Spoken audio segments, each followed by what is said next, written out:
Welcome back to the podcast. In this episode, we speak with Sophiya Chiang, and she is one of the co-founders of Deploy. Deploy is a Web3 enabled early stage investment platform. And Sophiya is an awesome co-founder. We speak about all of the challenges that she's had from start to finish. Well, not even finish with the product, but all of the challenges that she's faced along the way. And she gives loads of interesting insights. She's an extremely smart young lady. And I think you're really going to love this episode. So sit back, relax, and enjoy. 3 months ago, I think we actually last spoke. Yeah, it's been quite a while. So much has happened since then, but thank you so much for having me. Yeah, no worries, no worries. So what have you been up to then? Because we last spoke, you were in the kind of stealth stage of building your company, and we weren't sure whether we could have the podcast then. So we just pushed it back a couple of months. So what kind of stage are you guys at? Because I saw you've been at a couple of events with VCs and stuff like that. So tell me a little bit more about where you guys are at. Are you deep in the code? Are you starting to launch out a little bit? Where are you guys at? Yeah, I mean, we've definitely been deep in the code for the last couple of months just because we wanted to polish everything off before we publicly launch parts of our product. I wouldn't say we're fully launched yet. A big part of our platform is still in stealth just so that we can test out some parts of the machine and system to make sure it's still running correctly within a certain industry. But we've segmented one part of our platform out to run pitch competitions, for example, and we're starting to engage more with the public and just to talk about what we're doing so that we can prepare for when we're ready to fully launch to the public in a few months, hopefully early next year. Cool, very cool. So you guys have you've built your MVP. The platform is pretty much usable at this stage. Yeah. So we have an MVP in place. We have some users engaged so far since we've closed launch. We have had 80 scouts on the platform, which is really promising because, as I mentioned last time, Deploy is a distributed scout network so that we can find deal flow that is pre-vetted by experts in that domain to VCs. And so far we are building that scout network out, and we're trying to enable that platform to support all the kinks that come with deal flow introduction, and to make sure that some reward mechanisms are in place so that people are happy in the participation process. But I think a big part of building something like this is also talking to the users, and it's just been nothing but promising and supportive over the last couple of months. So yeah, I'm really happy that we're, tending towards the right direction. Obviously, we don't know what that end goal looks like yet, but at least we're going towards the right direction. Yeah. And you talked about some of the problems that people face in that deal flow cycle. What are some of the issues that you're trying to address that, conventional, I guess, VCs and startups find when they're going through that funding phase? Yeah, I mean, there's a myriad of inconveniences, I would say, and inefficiencies that we found in the whole deal flow pipeline. But it depends on the size of the funds. It depends on the size of the company that that's fundraising. I mean, this all stemmed from my personal experience of being a part of a lot of startup fundraising processes and seeing, how much time founders end up dedicating to that fundraising process instead of building the product or the company. And I just realized that it's so much dependent on the founder's existing network and their reputation as to what kind of funds that they attract. And more often than not, that's not a good benchmark for whether or not a deal is interesting or quality. So we wanted to, think of this in a different way, not necessarily, replacing existing processes, but finding new ways of introducing deal flow into the pipeline. And what better way through a network of people who are close to the problem? Because right now, you and I might come across some startups. Maybe we know some people, our friends building something cool, but we might not be experts in that field.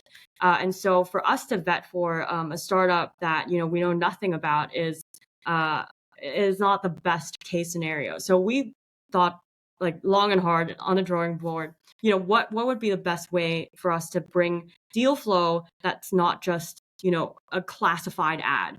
Basically what you see on a lot of major platforms that offer similar services, they say that they bring in deal flow, but oftentimes it's not vetted and it's not filtered. So we wanted to invite experts into our network to introduce these deal flows.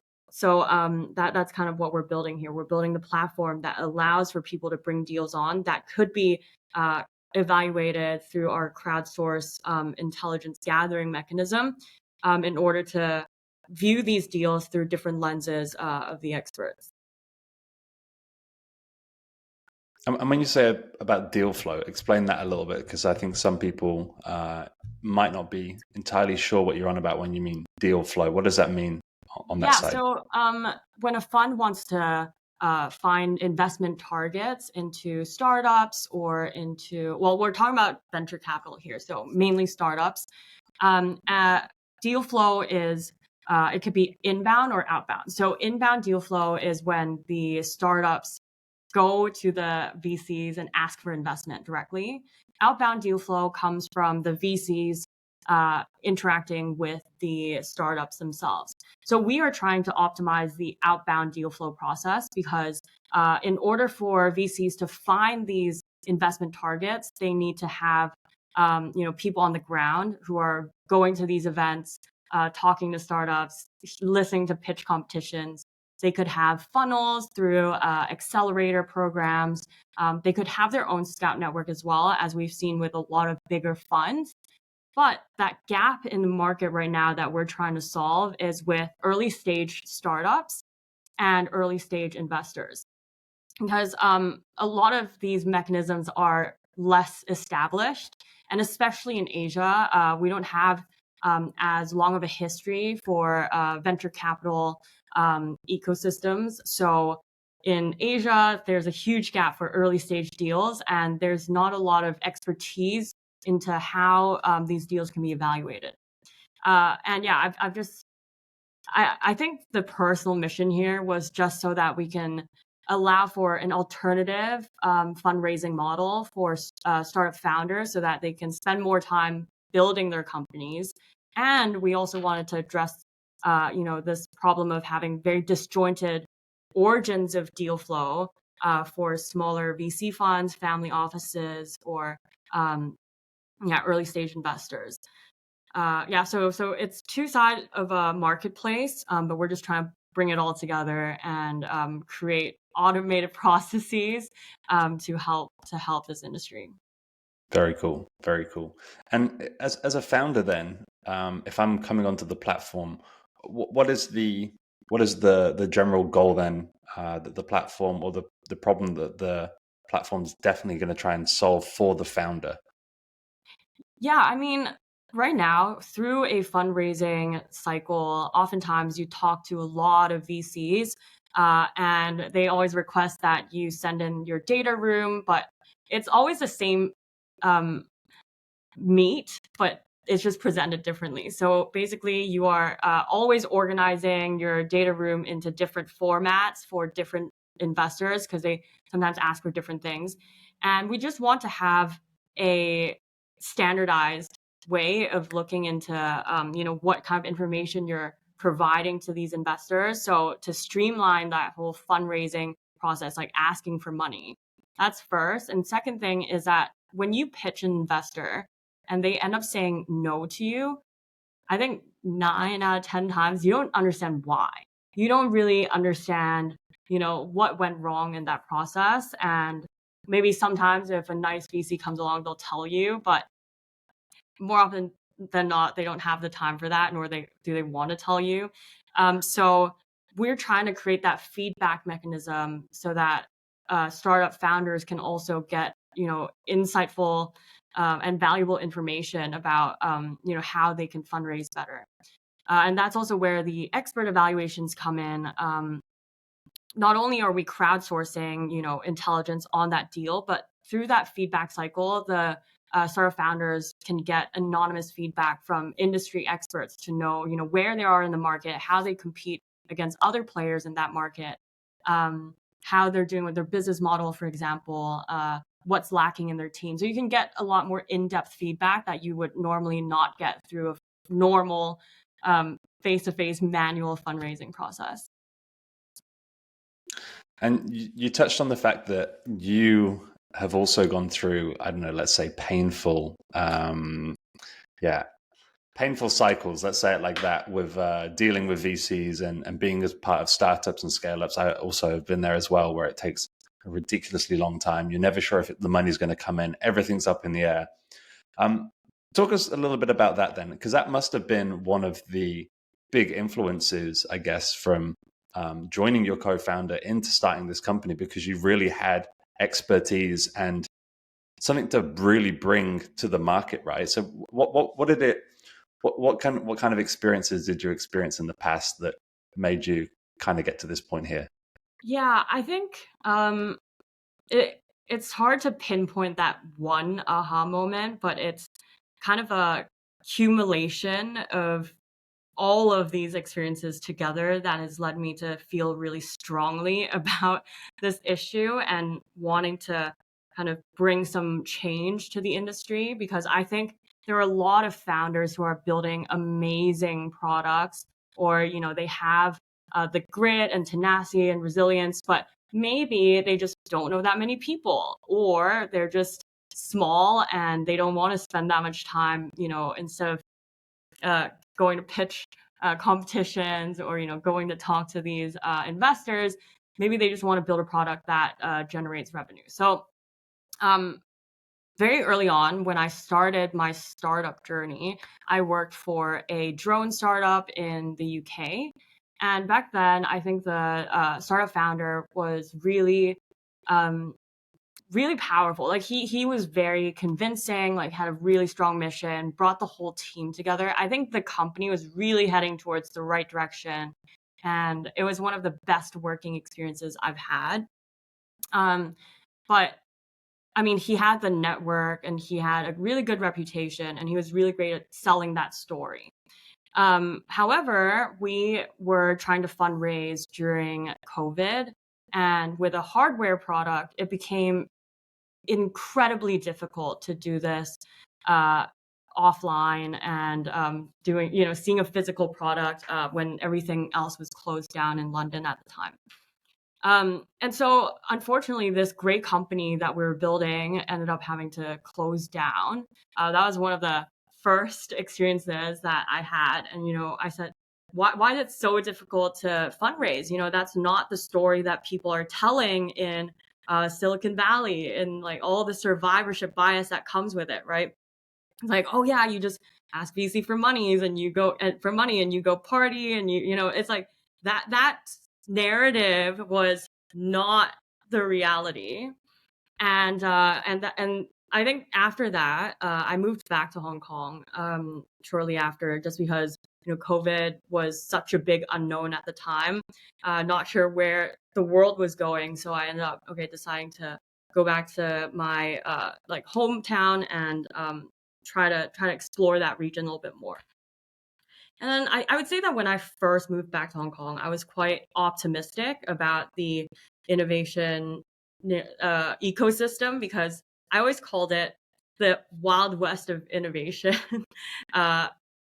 in APAC. And my thesis back then was that, compared to the EU, UK, or US, there's just not a lot of infrastructure in place or history of venture capital that was really like successful stories that people hear about all the time in Asia.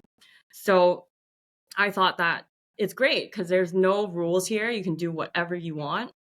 But I think slowly, as I started joining more and more startups, started taking on advisory roles, and participating in many, many fundraising processes, I realized that there's also a cultural barrier for why startup founders in Asia tend to not get as much funding or like as big check sizes as their US counterparts. And one part of it was like the risk aversion of investors and founders. And the other thing was that, it's people run their businesses like small and medium enterprises, not necessarily startup as people think of it. So, the culture shock was very apparent when I first moved back. So yeah, I saw, founders really trying to secure a Series A, for example, for, a year plus. And still, and it's not like, we're not putting together the right data room, the pitch deck was strong, the case was strong, but it was really hard to find investors. And, I saw that even with a strong network, because Hong Kong is so small that, the network effect is quite strong. But even with that, it was difficult to balance the time between running a company and actually going fundraising. So those stories became something in the back of my head for a long time, and I wasn't really sure how we would solve this, but at that point in time I was also not sure if I was the one who was supposed to solve it, right? uh, so I think, yeah, the whole thing was very serendipitous. I met my co-founder now last year, and we were legitimately talking about startup opportunities in Asia, in Greater Bay Area, Hong Kong, and China. So this was all really interesting, and this prompted the discussion about Deploy. It's like, okay, how do we actually make it better? We started off with just talking about the problems we were facing, and I came from the startup side, he came from the investment side. We were like, yeah, there's actually a huge gap in the market, but we didn't really act on it until earlier this year. So we ended up starting Deploy in February, and we've been building it until now. And so let's go into the probably the bit more of the nitty gritty kind of things of starting a company like this. So I think lots of people have really good ideas. I think in my life I've had some really good ideas that never came to fruition because I just maybe didn't even know what to do, or there's always that one friend that comes up with the next great idea. I feel like I was that guy for a long time. But how do you then take that idea? So what are the first steps that you and your co-founder took to then taking this idea and then start, watering it, I guess, to start growing a little bit? What are the first kind of steps you guys take for that? Yeah, I think there wasn't one thing that we did. I always believed in not setting an end goal, right? Because I think when this thing takes shape, it's really important to just make sure you are testing every step as methodically as possible so you know which direction to go next. And when we started really sitting down and talking about the idea, understanding the problem, I think the first step we really took was just talking to as many funds as possible to validate our hypothesis, right? Because our thesis is that, okay, there's a lot of inefficiencies in the market, plainly is that, okay, so what are the inefficiencies? How is deal flow generated right now? What percentage of founders get funded? Who are they? Why do they get funded? How do you evaluate a startup? There were a lot of questions that we started asking ourselves, and one led to another. And I would say that, what we have now has definitely evolved through that discussion and discovery process. But I think with any great idea, you have to be close to the problem to understand it, yes. But there's also that validation, because we don't want to just, slap technology onto everything and say, oh yeah, we're AI blockchain powered metaverse and whatnot, right? So yeah, we start with the problem and then try to find the best way to solve that based on our knowledge. Okay, because you come from a like a software engineering background, right? So like you studied, what did you study? You studied advanced computing. Yeah, and advanced computing.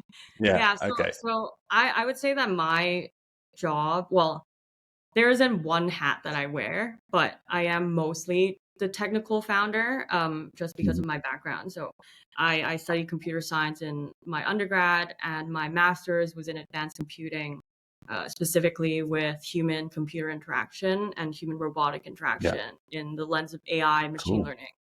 I mean, I took on all of this because of sheer interest, to be honest, because back then I wasn't too sure what I wanted to do with myself. Yeah. Well, And that's kind of worked out pretty well though, because like all of those topics are like, yeah, well, they're pretty like important things to know in the modern world. But like, what took your interest in those? Like, and what age were you like, this is really cool. Like, this could be the yeah. future. I mean, I never thought about it because of the future, right? Like, I don't think my passion for this subject came because I thought this was important for the future. Yeah. I I think it depends on how far we're going back, but I remember when I was a kid, I was really well, because I have a brother, so we played a lot of games together. So we started off, Mhm. playing a lot of video games. And back then I was watching Iron Man, and I would have to say I was quite intrigued. I was like, oh wow, you can build a lot of things on your own, and that's really cool. I never really thought about, all the questions that I'm getting asked today. It's like, oh yeah, what's it like being a woman in this industry? When I was starting out, there weren't a lot of women in tech, and I Yeah. never really thought about it as like, oh yeah, I'm gonna have to do something about it. I was just, oh, this is really interesting. And I never thought of it as, you know, a way of future proofing my work. I feel like, having that curiosity and being a child, it doesn't really matter to you at that Mm. point. And so, yeah, I started off, just playing a lot of video games, and had a very encouraging environment, I would say, just to explore these interests. But I mean, I came from a very conservative and traditional Chinese household. So I Mm. think there was never really any expectations on what I was going to do with my life. And I think Oh, really? partially, yeah, it's like contrary to what a lot of people think. Yeah. They might look at me and say, "Oh, your parents must have been, tiger parents or whatnot." Um, I feel like, yeah, they exerted zero to none influence on what ended up happening to me because yeah, I was told that I didn't need to do anything remarkable in life. I None of the women in my family have worked a day. They're Mm. wives, they're housewives, and that's a difficult job too. But I think because of that, they didn't really care what I enjoyed doing. So I had a lot of freedom to explore in whatever way I wanted. Yeah. Um, and I started off college thinking I was going to be an economics major because I saw a lot of role models who were in banking from Hong Mhm. Kong. They were, on Wall Street as well, if they were in the US. So I thought, okay, maybe I'll work for a bank and just be in finance like everyone else because there's no chart for my path. I just followed whatever people wanted to do. So I thought, okay, maybe that's me too. Um, Mhm. and it wasn't until I took my first computer science class on game development that I was like, wait, this is actually really interesting because now I get to apply a lot of my knowledge, get to build something from scratch, and seeing it work for the first time. I really think that there's like no feeling better than that. That you've made something come alive. And so I was very fascinated by that process and just being able to, uh, I guess, make my creativity into something solid. Yeah. Uh, so then one computer science class turned into another, and then I was like, wait, you know what? I'm gonna switch majors. So I did computer science instead. And then yeah, I guess around the time I was supposed to graduate, I was supposed to go work at a major asset management firm. Like I planned to. Signed everything, was supposed to go to New York, and I ended up getting into a car accident at the time, and hit my head. Had a really bad concussion for about six Oh, months. Had a bleed in my brain, and I think, like those are life changing moments where you yeah. realize that okay, you know what? I need to follow my passion. I don't Mm. need to really follow other people's paths because it doesn't matter at the end of the day. Like no one's gonna look back and be like, wow, she was perfectly in line with whatever people expected of her. But people remember you for, the impact that you create in the world around you. Yeah. So I wanted to make bigger impact in my community. It doesn't need to be big, but I just wanted to feel like, oh, I could do something. Yeah. So yeah, that's kind of why I ended up going to London, packed my bags, didn't know anyone, and followed my passion to a certain extent. Really was nothing about future proofing my career. And yeah, I think at the moment I was just inspired just to keep learning more and get that expertise. So yeah, I studied robotics and AI stuff, a lot of mathematics actually, and yeah, and then I got really lucky with my first job at a startup and just feeling that energy of building something that had genuine impact. I think at the time, uh, and yeah, that's what started it all. Just one step at a time. Yeah, yeah. And so then when you're building like this MVP, so like you've spoken to investors, you're realizing then as you're going along, like, okay, this could be something, like this people are giving us the positive feedback that we probably needed to start taking the next step. Then how does somebody then go and start building a platform exactly? Because that kind of for a non-technical person, that for me that's like, where the hell would I start? Yeah, that's a really great question because my counterpart, my co-founder, he is not from a technical background. So when we first started talking about Deploy, he's the dreamer, he's a visionary, right? He would throw these massive big concepts, and for me it was very difficult to contextualize, how do we start. So I think a good practice or a good balance between us is that, I think about the how and he thinks about the why. And for me to think about the how, I was like, okay, what is we start with the big picture, but we start distilling what are the essential key parts that would be able to allow us to test this hypothesis.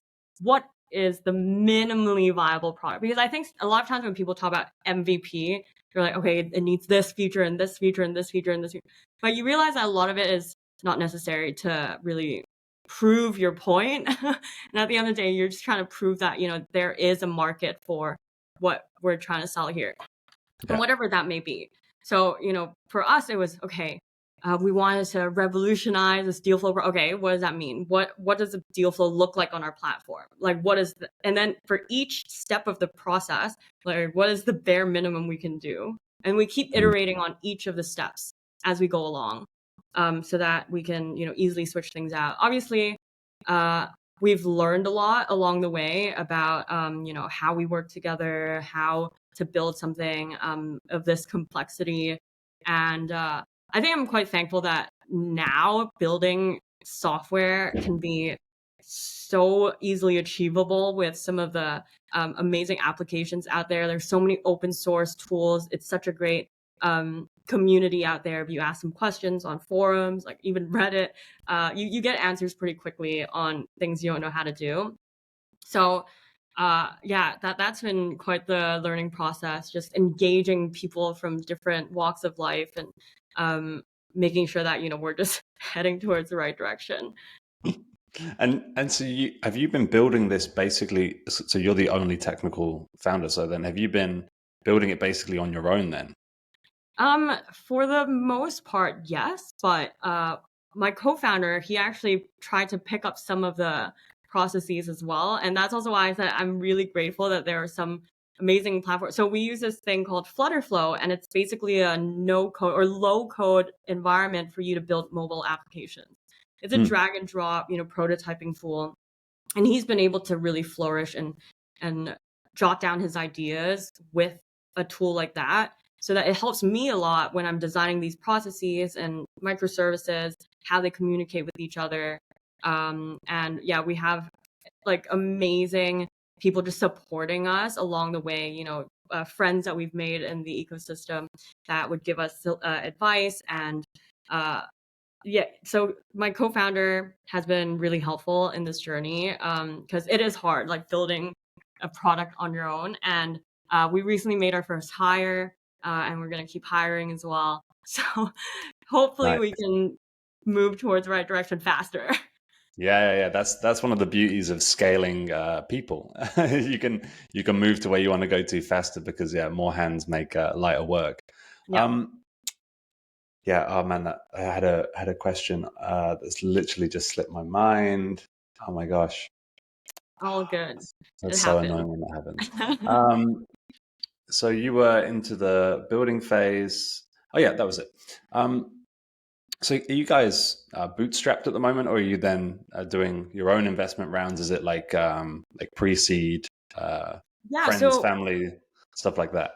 we're very lucky to be in the position of not actively fundraising ourselves, because then we can really focus on optimizing the fundraising process. But yeah, we have had a small round of investment from friends and family, and people who are also close to the problem. So thankfully, they Mhm. can also be a partner in this journey.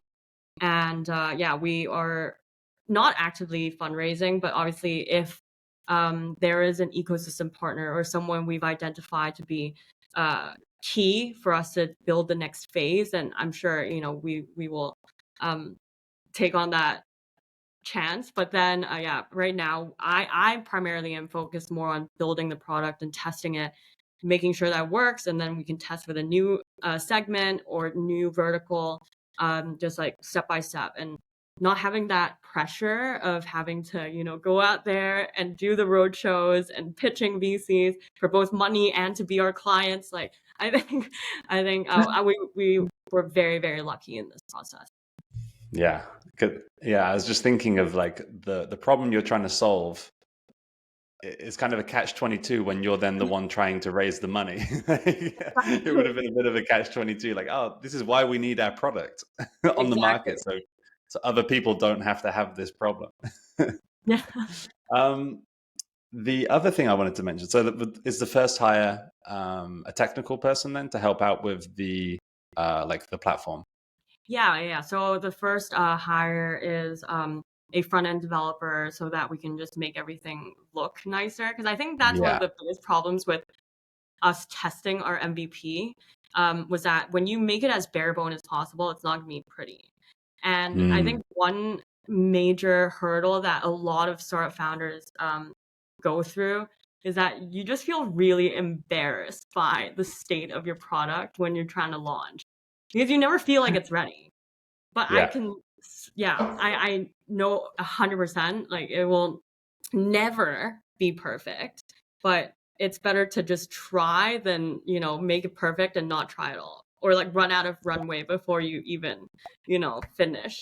So there's definitely a balance there, but now we're just, yeah, tidying everything up, making sure that it looks good. But the processes are down. And that's what we were testing with the MVP. We're trying to make it, where can we make it manual? Where can we make it automated? What can we inject into the platform that can, yeah, that would make it better incrementally? Nice. Yeah, I think definitely making things look a little bit neater and tidier also helps when the people are testing it because like the way we look at things also yeah, the way we when we look at something and when we interact with it, it kind of is imbalance. Like if it looks messy, we'll have like a genuine opinion of it just being maybe not working how we want to work it to work, even though Hmm. it may have already worked how it was meant to work. But in our heads, we saw that it was messy, so we're like, ah, no, this is no good. But yeah, I've seen Yeah. a lot of MVPs that have been like really, really sketchy, like but they work fine. And I was just like, yeah, but it's and a developer's mindset is like, yeah, but it works, like Yeah. Exactly. Yeah. especially So back end developers. we're trying to, improve on the user experience for sure. Just so that, outside of our closed testing group, we can also scale this to people who might not know us. Mhm. And yeah, that's always a challenge, right? Just balancing between whether you want to go with a more waterfall design approach versus something that's more agile and microservices powered, like what we've done, which is so that different online services connect to each other, they communicate using the web, and it makes for an easier development cycle because you can easily switch and replace different services. So you can think of it as just being a little bit more modular, like Lego parts, right? You can just take one part out and you put another part in.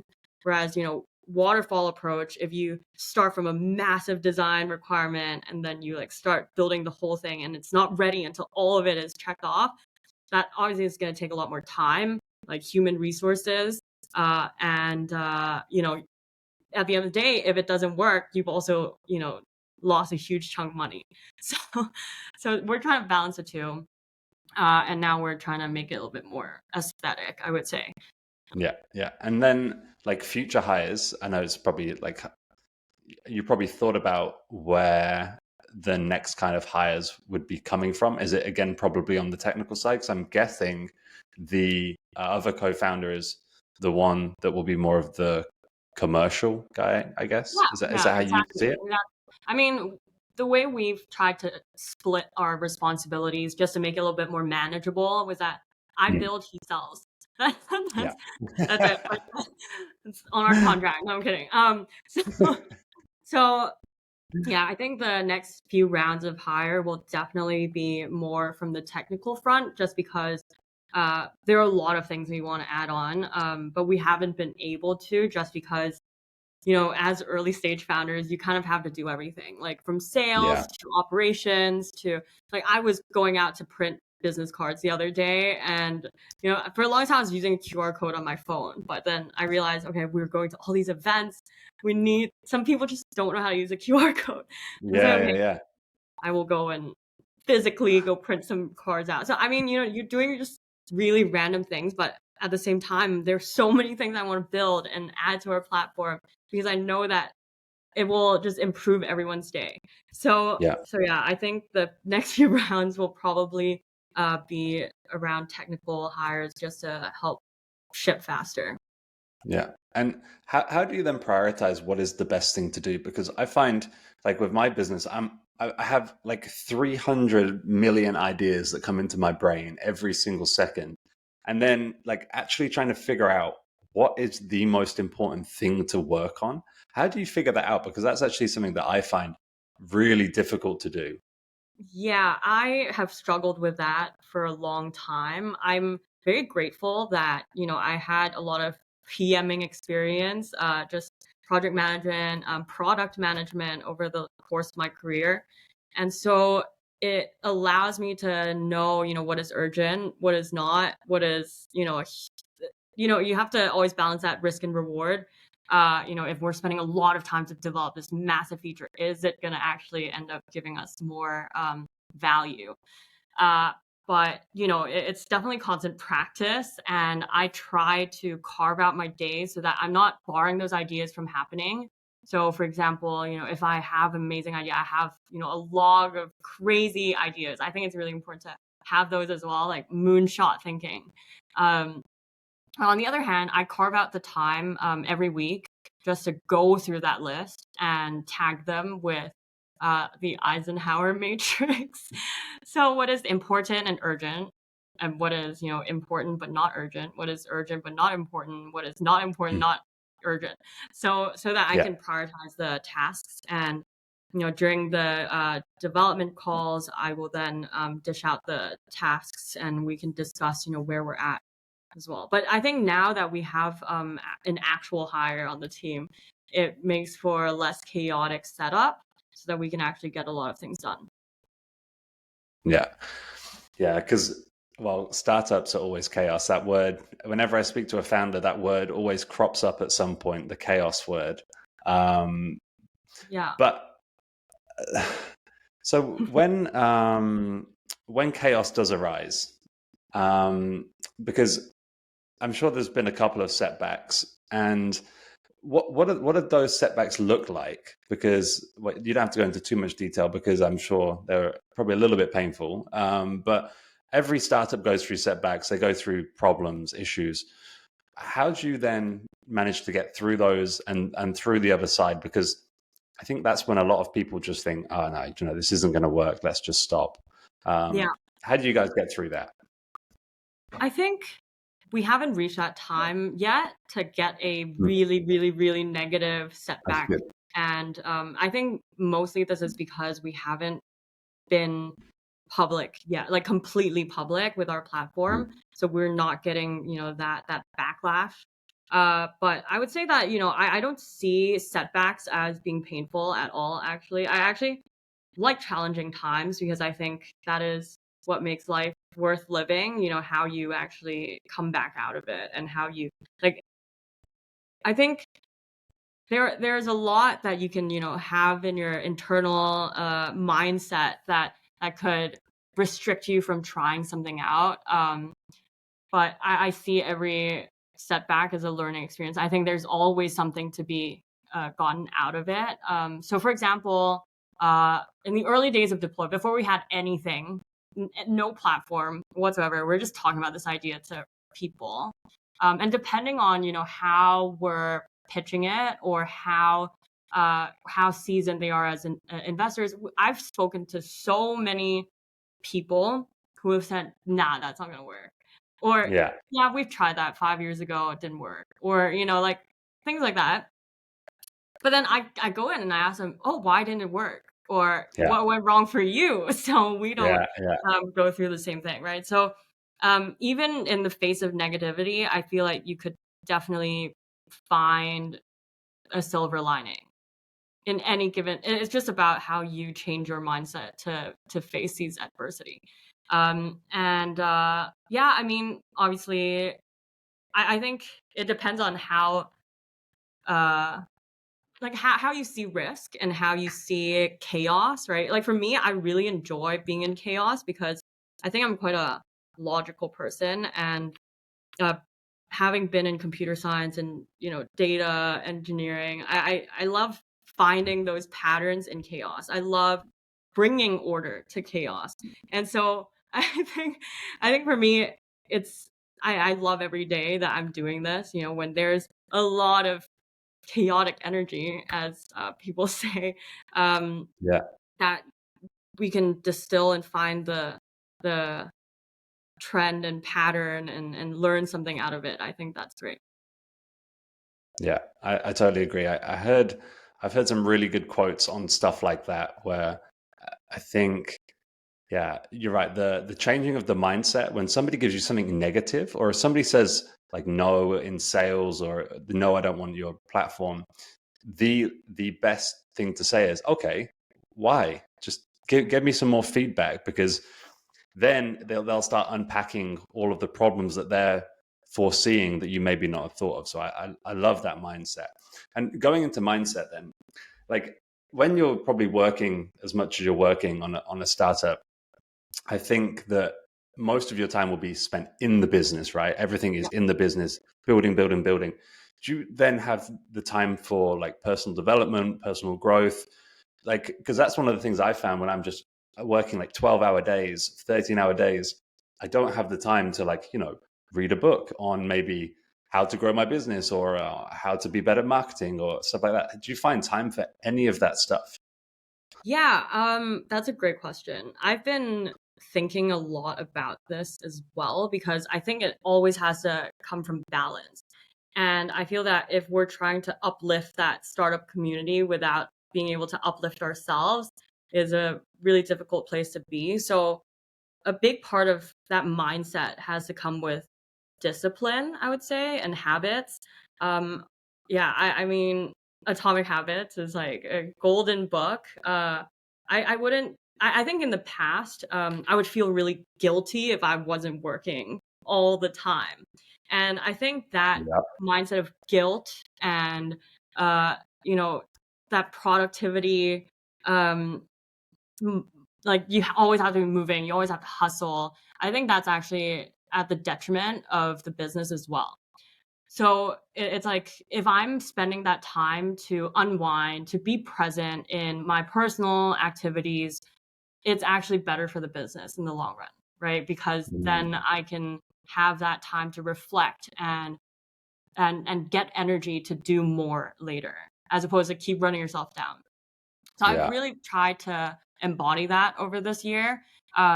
And I think one habit that I've picked up was just to not spend too much time on things that I don't think matters uh, to me or the business. So learning to really say no was something that I've had to learn through the course of this year. Obviously, a lot of my friends are starting to say, "I haven't seen you in months. Where have you been?" And I think sometimes I just really need to carve out that space so that I know, I'm building something that I really believe in and want to share with the world. Uh, and Yeah, I think like having the habits of discipline, and for example, I eat the same thing every day on weekdays, and I pretty much wear the same things also. So I don't have to think about it, right? It's just you're Yeah, yeah. taking away the mental fatigue of choices that don't matter. So I think Mhm. that has improved my life dramatically. I make my bed every morning, and it's like really small things that you Yeah, do. If it's just ingrained in your habit, then you don't it becomes second nature, and you can just go throughout your day and focus on what matters. Like whether it's your yeah, business or um, you're just trying to wind down or just being present with whatever you want to do. yeah. That's definitely something that I've struggled with massively is like yeah, you said, yeah, the productivity. Yeah, it's almost like productivity pitfall where you feel like you have to be doing something every minute of every day, driving towards where you want to go to, or else I get this horrible sense of guilt if I'm not going towards my target. I'm like, I'll I'll say in my head like, oh my god, you're so lazy. Why aren't you working on the business? Or you can't do that because you're years behind where you wanted to be, or something like that. And Yeah. that it is toxic in a way. And even though it comes from like a driven good place, and I think that it's very ambitious, but you do have to be very careful with it. Like, because if you stop, taking care of yourself, like if you really stop seeing anybody and you just lock yourself in a room for a year, it's probably not. Mhm. It might be productive, but you're probably going to have some mental issues at the end of it. But yeah, Yeah. that's something I've really struggled with too. Yeah. I think I've learned to really strike a balance because I've worked at so many startups, and I've been through so many, I've burnt out. I've definitely felt like, uh even when I'm trying to rest, I cannot. And I think that is actually not great because you you're just following the sprint all the time, and you're just like running towards your goal, and you know that the goal is always changing. But rather than doing that, as long as you're looking at every day kind of incrementally, are you just moving towards a positive direction? I feel like it's a better balance for me personally, and that's helped a lot. Like just not feeling guilty about, having to take time off, or just spending some time to, be with friends and family. Yeah, it ends up being better for the business because I know that I'm happy, and I'm continually happy building the product. And yeah, I don't get into that state of burnout. Yeah, those incremental steps are super important. And that is something I have to try and remind myself as well, as like, okay, did I do something today that got me slightly closer, even if it's like a tiny, tiny bit? And then I can feel some sense of like, yes, accomplishment. Okay, I did something towards it today that was great. Um, I mean, I haven't had a coffee this morning. So every time I think of something and I start talking and I lose my train of thought. Yeah, that Um, happens to me a lot. yeah. Yeah, but What I'm what, on what my time is it in so I'm in what Taipei right now, but it's almost 5 p.m. here, okay, so yeah. it's This is my like first morning podcast, so it's like wow. and I haven't and my coffee machine broke yesterday, so it's like it's like the worst time ever for a caffeine addict. But what what advice then would you give somebody that is, let's say, a couple of steps behind you right now, and they have an idea? Because I feel like everyone's got an idea of a software, of a product, a service, whatever it is. What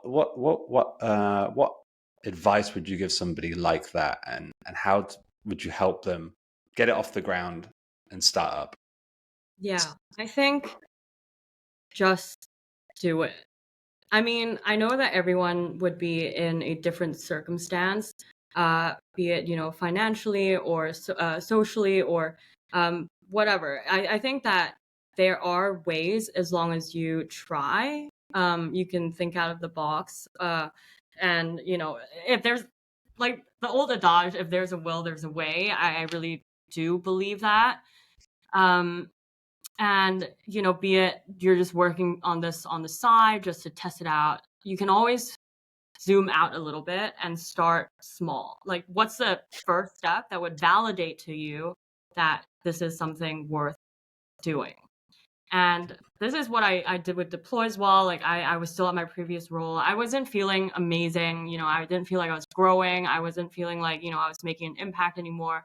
And then at some point, I spoke to Jordan, my co-founder, and I said, hey, how's it going with Deploy? And he just quit his major corporate job. And he said, I think I'm going to work on this full time. I'm looking for an advisor. Originally, he reached out to me to be an advisor, and that's it. And when I asked him a few months later, where are you guys at? He said, we're still talking about it. And I was like, no, you know what? I'm going to help you build it. And so that's how we became co-founders. So I think it's just about sometimes not really thinking about what other people think of you, because more often than not, they're not going to be thinking about it. I think that's something that I have to really conquer, like just inner demons, right? Thinking about, oh my God, what are they going to think of when I'm doing this? Or, just having a lot of self-doubt about, oh, is this going to work? Like, I had a lot of imposter syndrome as well, I guess, being just a woman in the industry, like, oh yeah, maybe it's not me, like, it's maybe someone else will figure this out. But I think that aha moment just came when, I don't think people actually care.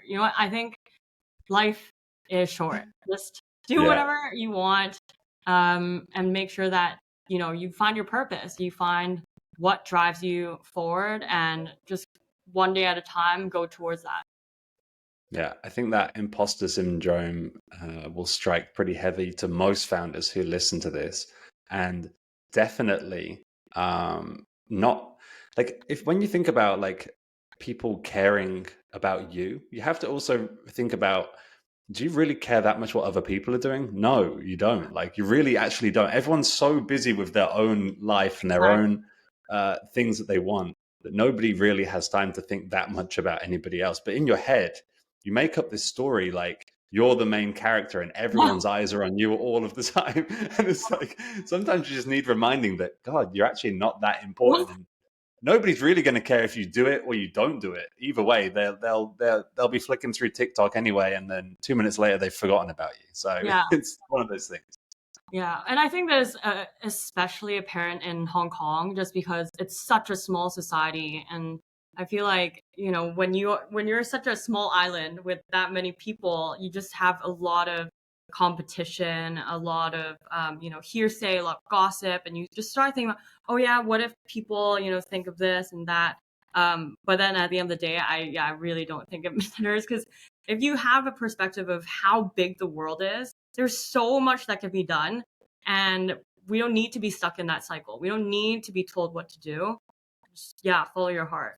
And I wouldn't say just do it, but it's it's trademark. Yeah, no, I honestly think just do it is like, even though it's the Nike slogan and we can't steal it off them, I think it is one of the best things to do, because people are so scared to do something that their parents might think that they shouldn't be doing. And I think that's really big in like Asian, Indian culture, especially. I have some Indian friends who wanted to do a startup and they didn't do it for like 4 years because one of them was being trained to be a dentist, the other one was trained to be a doctor.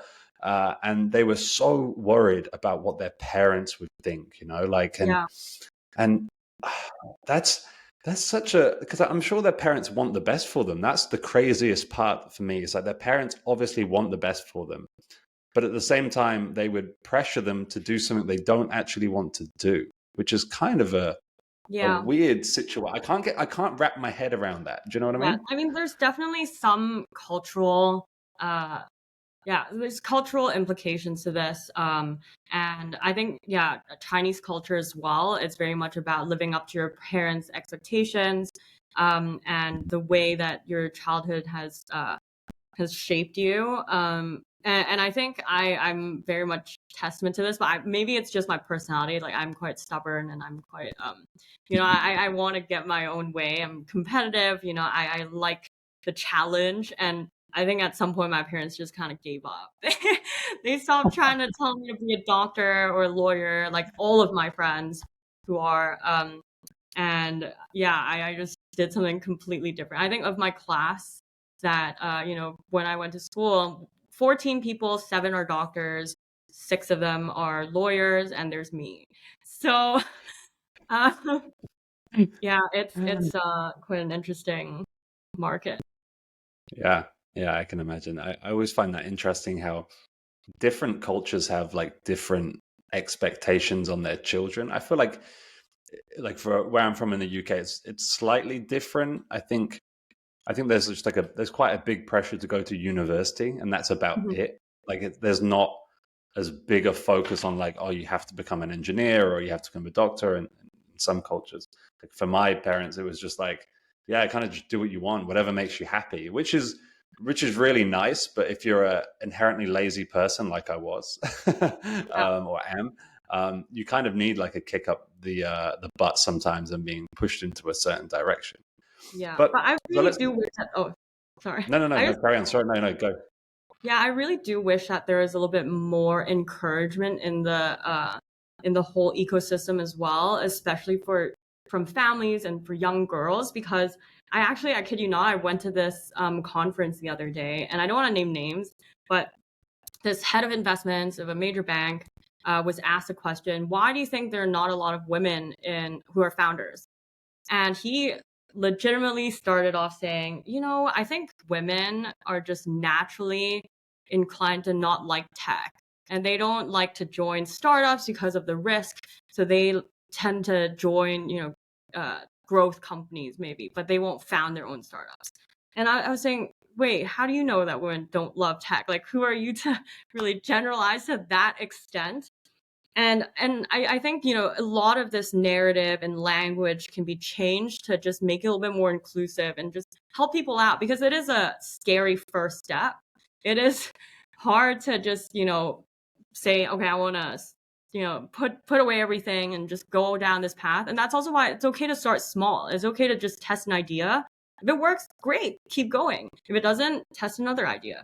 Um, but the fact that, people who are leading in this industry, people who are, voices that are shaping the way investments go, are saying, yeah, women just don't love tech, like that's not in their nature. I think that really irked me, and yeah, makes me want to work on this harder. Yeah, yeah. It's that is a it's that's such a it's a very nuanced topic. Like, why are people more interested in things than they're not? And there's so many different rabbit holes you could go down on that because yeah, but if you do look at like universities, the majority of the people in your course were probably male, right? Like Yeah. most of the courses like that, and there is an argument that it is a personality trait, and like there's like you have like the big four personalities, and women tend to be on like they tend to be generalizing more Hmm. agreeable, and men tend to be more on the other side, and that's what makes them pick different roles, I guess. Hmm. But I think that guy was probably just generalizing because I guess he had to generalize it. He can't talk from a woman's point of view. It would have Yeah. been he would have been weird if he was like, well, if I was a woman, that would have been a bit weirder. But Yeah, sure.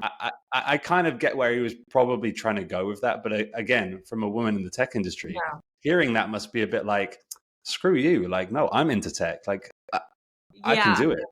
Yeah, I think it was just more from my background and perspective that really struck a nerve. I think I was also, from my background, I was very, very lucky to have done my undergraduate degree at a women's college.